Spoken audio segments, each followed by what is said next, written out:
Our first guest tonight is an Emmy-nominated actress, comedian, producer, and best-selling author you know from her work on The Office, The Mindy Project, and The Sex Lives of College Girls. Her show, Running Point, is streaming now on Netflix. Please welcome back to the show our friend, Mindy Kaling, everybody.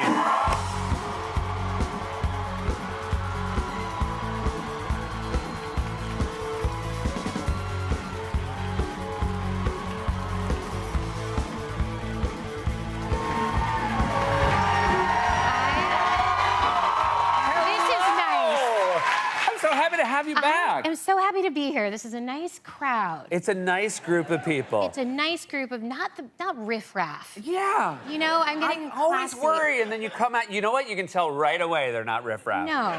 Yeah, and you can tell right away when they are. Speaking of nice people, you did the kindest thing for me, and it really establishes that Sex Lives of College Girls takes place in a fictional universe. Because I was talking to Pauline Chalamet, the wonderful star of that show. One of the characters has my poster on their wall. Yes. Now, I don't think this is happening in any actual college dorms in America, but it means a lot to me in this weird Harry Potter world. It is, you loom so large on this show. In the pilot episode, one of the defining characteristics of a character is that she wants to be a comedy writer, and she puts your poster on the wall as her goal of what and I think she says, and I hope this is okay to say, she doesn't know if she wants to be you or have sex with me. Have sex with you. Yes. And I know that's what she says. Yes. And what the backstory is, Seth is such a nice, classy guy, because when I called his agent to be like, hey, we just wanted to use his likeness in a small thing, you know, and you were like, yeah, of course, whatever, not knowing that it would be an enormous prop. It's like it's part of the production. Yeah. And we cut to the poster all the time. Oh, yeah.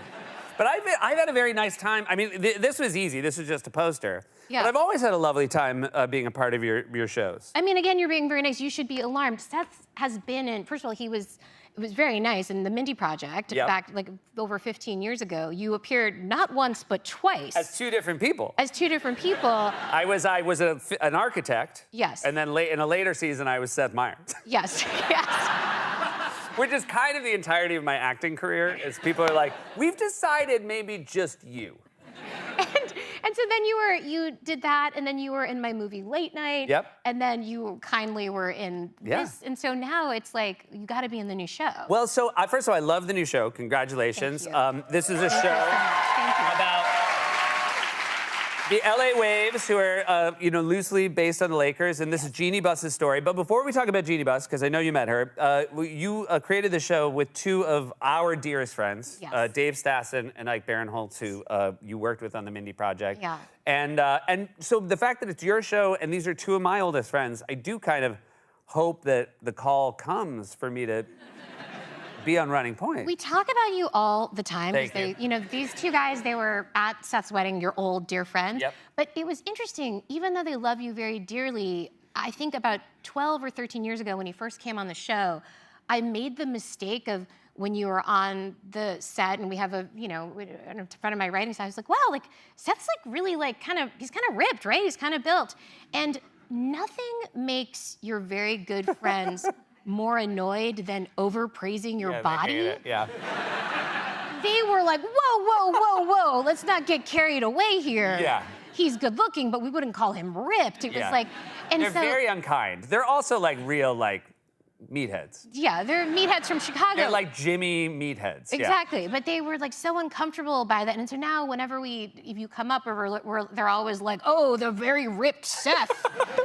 You're and so I think if you come on the show, if I was like, oh, he should, maybe he could come on and be a coach or something. They're like, he could be a player's grandfather, maybe.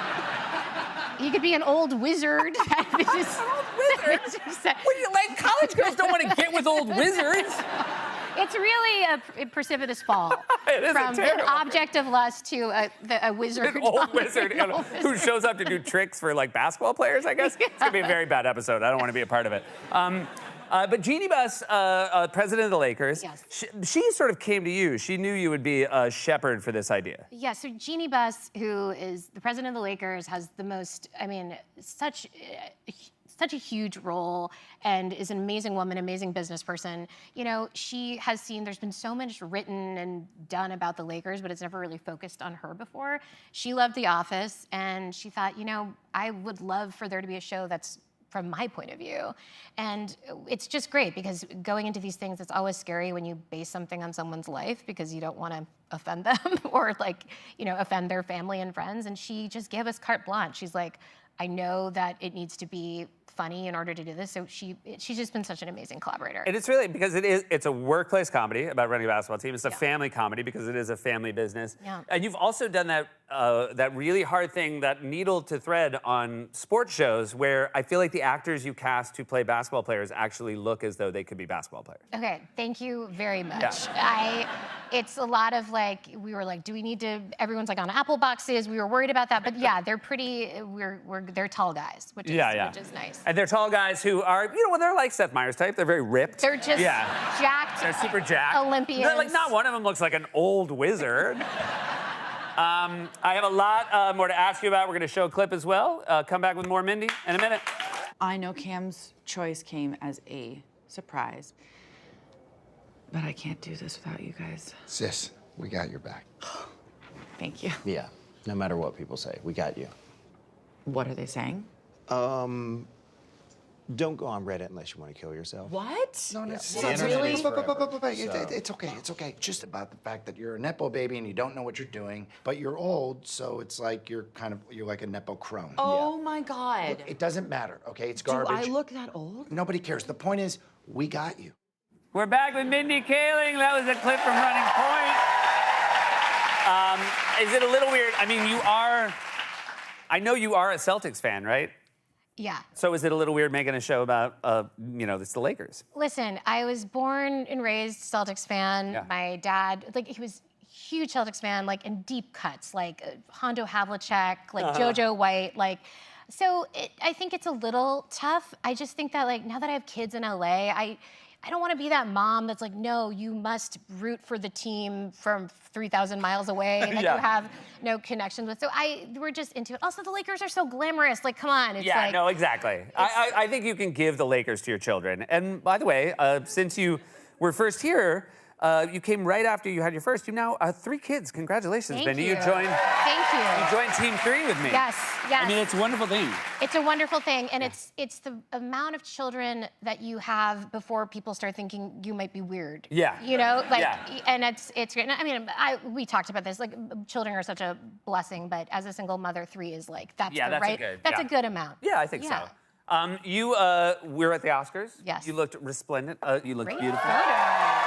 Thank you. Your oldest, Kit is your oldest? Kit, my daughter Kit is 7, yes. And how does she feel when her mom dresses up like this? Okay, so she has a lot of opinions about dresses. My daughter is a very smart girl, great taste.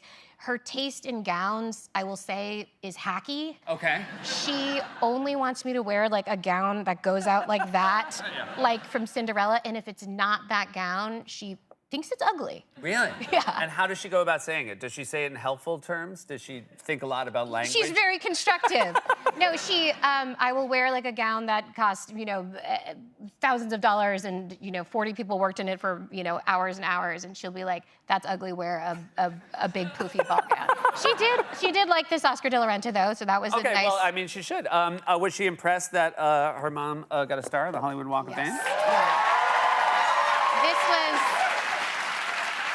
She was. I mean, this was such a nice moment. And also, like, it's nice to have something to do with people who come to LA that's not going hiking. Yeah, no. I can be like, hey, let's go see the star on the Walk of Fame. So it's nice. How do people react when you say, do you want to go see my name on a sidewalk? It's like, I have to say, it's such a joy, but also when you do get a star on the Walk of Fame in Hollywood, your first fear is like, please let it not be in front of a strip club, like, or a cannabis store. Like, I just don't want it to like reek of weed whenever we walk by. And you know what? It does reek a little bit of weed, but it's like it's still amazing. It's your star. Yeah. It'll be there, forever, right? Yeah, forever until I get canceled and they take it out. And they just like dig it out and there's a hole in the street. Yeah. We mentioned you grew up in Massachusetts. Yes. What do you think is your favorite thing about Massachusetts? My favorite thing about Massachusetts is our commitment to certain dates that are famous only to us. Yeah. Like the blizzard of '78. Like I wasn't even born then, but even as a child, I knew that that was like really interesting to talk about with people and so like I grew up hearing about the blizzard of '78, then telling other people boring stories about it. And then like other things like the '86 Celtics. Yeah. You know? People like to talk about the '86 Celtics. Which also I was barely around for, but I, talk about Robert Parrish as though like he was my dear People friend. needed it because it was, it was only 8 years after the big blizzard, and Right, exactly. people were still like obviously, they were shaking. Still reeling. They were still reeling. They were still shoveling themselves out. Well, you're from New Hampshire, I'm from New right? Hampshire, And yeah. So the blizzard of '78. That meant less to me. We weren't living there yet. We were not in New England but we were there for the '86 Celtics, Yeah. and that was a big deal. Like deal. I felt like everybody felt like because people from New England always think they're the top of the world, and so when something actually happens, that they can use it as proof Yes. that they're better than everybody else. And also, I don't know if you feel this way, but so Dunkin's, to me, when I was growing up, Dunkin's was like the finest of French bakeries. Yeah, like 100%. you didn't think of Dunkin' Donuts as fast food. No. And then I feel like maybe over the course of time, so I will bring it to things and think like, oh, there'll be like a huge fanfare and people, it's maybe the perception has changed a little Yeah. bit. But if you're from Massachusetts, you think it's... I always say the day our town got a Dunkin' Donuts is to this. That's my blizzard of '78. Like, I think we all still talk. And talking about I remember the fact that they made a sandwich on a croissant. I was like, this is the highest level of food. Class. They Class. still have those. Of course they do. And by the way, people look down their nose. How dare they? Do you have? Because you don't. You don't like give off massive like masshole vibes or anything. But Thank you. What's the most New England thing about you?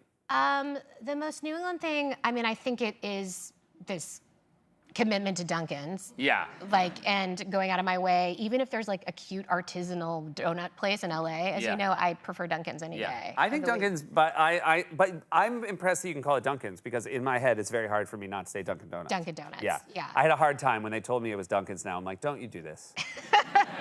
It would be like that. I remember there was a kid like in my high school who was like Jamie, and then I met him after college, and he's like, it's James now. I'm like, you're not James. Don't go after Jamie, you're Jamie. Don't go off to college and come back being like, I'm James now. That's how I feel about Dunkin's. Yeah, I get it. Congratulations on the show. It's wonderful. Thank and you. everything else. Thank you. So great to see you. Thank you so much. Mindy Kaling, everybody. Running Point is streaming on Netflix. We'll be right back with Governor Maura Healey.